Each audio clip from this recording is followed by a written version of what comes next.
क्या आपकी ये दिली तमन्ना है कि कुरान करीम को तजवीज़ से पढ़ना सीख जाएं? तो इंशाअल्लाह आज आपकी दिली तमन्ना पूरी हो जाएगी, क्योंकि आज के सबक के अंदर हम सूरह मुतफ़्फ़िफ़ीन पारा नंबर 30 की ये सूरत है, इसको तजवीज़ के साथ पढ़ेंगे। बस आपसे एक छोटी सी गुजारिश है कि अगर आप वीडियो को देखें तो पूरा देखें, ताकि आपको बात पूरी समझ में आए। और अगर वीडियो अच्छी लग जाए तो लाइक भी कर लें, और चैनल पर नए हैं तो चैनल को सब्सक्राइब भी कर लें, ताकि इस तरह के रोज़ाना की वीडियो आप तक पहुँचती रहे। आइए शुरू करते हैं। अऊज़ु बिल्लाहि मिनश शैतानिर रजीम, बिस्मिल्लाहिर रहमानिर रहीम। वैलुन यौमइज़िन लिल मुकज़्ज़िबीन।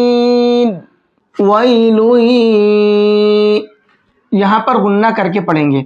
अच्छा, गुन्ना क्यों करेंगे? यहाँ पर जो कायदा बन रहा है गुन्ने का वह है इदगाम माअल गुन्ना। अब इदगाम माअल गुन्ना कब बनता है? उसकी दो शर्तें हैं। पहली शर्त तो ये है कि या तो तनवीन हो या फिर नून साकिन हो, तो यहाँ पर तनवीन है। दूसरी शर्त यह है कि तनवीन या नून साकिन के बाद में 4 हर्फ हैं, उनमें से कोई एक हर्फ आ जाए। ये है 4 हर्फ, या वाव मीम नून। अब देखिएगा, तनवीन पहली शर्त ये रही, और तनवीन के बाद दूसरी शर्त ये आ गया, या ये पहले ही नंबर पर है। तो अब क्या करेंगे इस कायदे के अंदर? अब इस तनवीन में जो नून की आवाज़ निकलती, अब वो नून की आवाज़ नहीं निकलेगी। किस चीज़ की आवाज़ निकलेगी? अब या की आवाज़ निकलेगी। क्यों? क्योंकि हमने इस तनवीन को या में मिक्स कर दिया है, इदगाम कर दिया है। कैसे? लाम या दो पेश लुई, साथ में गुन्ना भी करेंगे। मुकज़्ज़िबीन, यहाँ पर ये लाल है। लाल और जा 2 हर्फ हैं जिसमें लोग फर्क नहीं कर पाते हैं, और दोनों के साउंड अलग अलग हैं। ये है जा, इसको सख्ती से पढ़ा जाता है, नहीं हार्ड करके पढ़ा जाता है, और साथ साथ इसमें हल्की सी सीटी होती है, जैसे जा। ये जो साउंड है ये सीटी वाला साउंड है। और जाल का साउंड जो होता है वो सॉफ्ट होता है, और इसमें सीटी नहीं होती है। जाल जाल, ठीक है। तो यहाँ जाल का प्रोनाउंसिएशन होना है, मुकज़्ज़िबीन। अच्छा, मुकज़्ज़िबीन उस सूरत में पढ़ेंगे जब यहाँ पर हम आयत करेंगे। अगर आयत नहीं करते हैं तो फिर नून को लाम में मिलाएंगे, नून लाम जबर नल, मुकज़्ज़िबीन अल्लज़ीना, इस तरह से पढ़ेंगे। और अगर आयत कर लेते हैं फिर यहाँ से शुरुआत कैसे करेंगे? अब ये अलिफ है तो अलिफ नहीं, फिर ये हमजा बन जाएगा और उस पर लगेगा जबर, अल्लज़ीना अल्लज़ीना, ठीक है। अल्लज़ीना युकज़्ज़िबून बियौमिद्दीन, यहाँ पर भी जाल है, यही वाला सॉफ्ट करके पढ़ेंगे। युकज़्ज़िबूना, यहाँ पर भी जाल है, इसको भी सॉफ्ट करके पढ़ेंगे।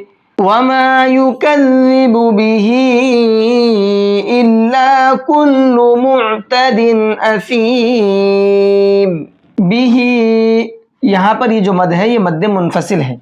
अब मद्दे मुनफसिल कब बनता है पहले आप ये समझ लीजिए, फिर इसको कैसे पढ़ना है बाद में बताऊंगा। अच्छा, इसको समझिएगा, ये मद्दे मुनफसिल कब बनता है? इसकी 2 शर्तें हैं। पहली शर्त तो ये है कि हुरूफ मद्दा होना चाहिए। खड़ा जबर खड़ी जेर उल्टा पेश यह हुरूफ मद्दा ही की तरह होता है, तो ये भी इसी कंडीशन के अंदर आ जाते हैं। तो खड़ा जबर खड़ी जेर उल्टा पेश या हुरूफ मद्दा होना चाहिए, पहली शर्त। दूसरी शर्त यह है कि इनके बाद में हमजा आए, लेकिन दूसरे वर्ड के अंदर आए, उस वर्ड के अंदर नहीं, दूसरे वर्ड के अंदर।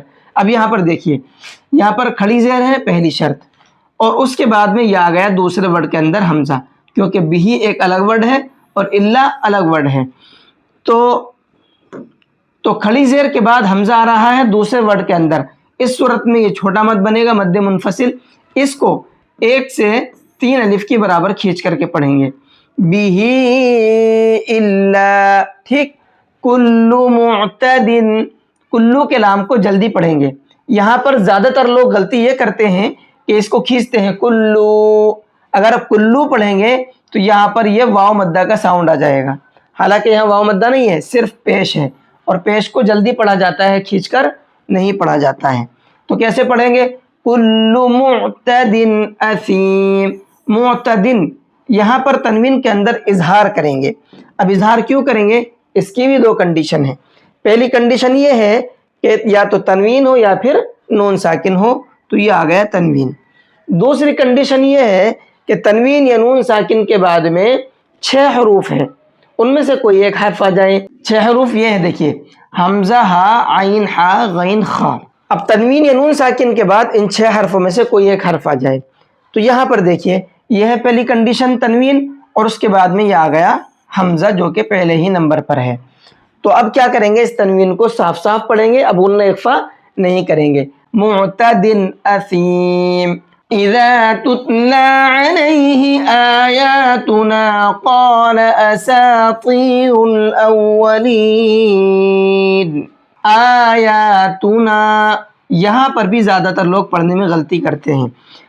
اس کو پڑھنا کیسے ہے، یہاں پر کھڑا زبر ہے، اس کو بھی کھینچیں گے، یہاں پر بھی کھڑا زبر ہے، اس کو بھی کھینچیں گے، اور یہاں پر الف مدہ ہے تو اس کو بھی کھینچیں گے، تو 3 حرف یہاں پر کھینچیں گے۔ لیکن لوگ کیا غلطی کرتے ہیں، اس کو پڑھتے ہیں آیاتنا، اس کو بھی نہیں کھینچتے ہیں اور اس کو بھی نہیں کھینچتے ہیں، تو یہ غلطی کرتے ہیں، آپ کو نہیں کرنی ہے۔ کیسے پڑھنا ہے، آیاتنا، ٹھیک، اساطیر یہاں پر بھی غلطی کرتے ہیں، اس الف مدہ کو نہیں پڑھتے ہیں، یہ الف مدہ ہے۔ الف مدہ کیوں ہے، الف ہے اور اس سے پہلے زبر ہے، الف سے پہلے زبر ہوتا ہے تو وہ الف مدہ کہلاتا ہے، اور اس کو ایک الف کے برابر کھینچ کر کے پڑھا جاتا ہے۔ کیسے پڑھیں گے، اسا، تو کو موٹا کر کے پڑھیں گے، اساطیر، را کو بھی موٹا کریں گے، اولین۔ تو الحمدللہ آج کا جو سبق ہے وہ کمپلیٹ ہو گیا ہے۔ آئیے اس کو ایک بار تجوید کے ساتھ پڑھ کر کے بھی دیکھ لیتے ہیں۔